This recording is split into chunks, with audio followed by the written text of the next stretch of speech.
What's up? So ngayon nga ay kaarawan ko ngayong araw, birthday. At medyo nalulungkot lang ako ng kaunti. May dinaramdam ako ng kaunti.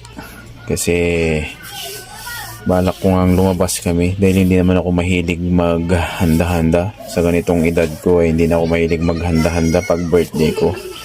So lalabas-labas na lang, mamasyal ang mga bata. Yung panganay ko ay hindi sasama dahil medyo masakit daw ang ulo niya. Nalulungkot lang ako ng konti dahil iba na talaga ang kabataan sa panahon ngayon. Ngayon pag ang mga barkada ang nagtatawag pumupunta. Pero pag yung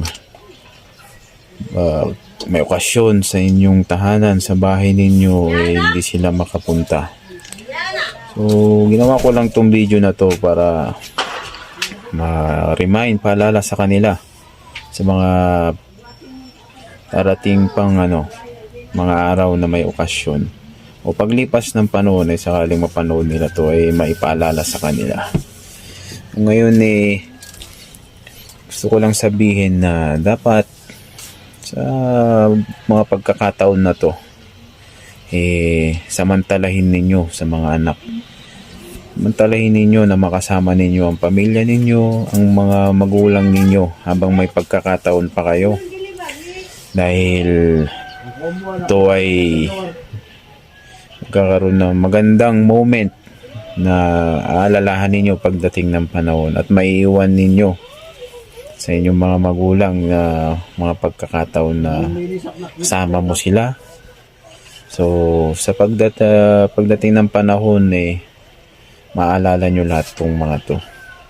Kaya pag may mga ganitong bagay o hindi man okasyon, may mga gatherings kayo na kaya lalabas kayo, mamamasyal, ay pahalagan ninyo, bigyan ninyo ng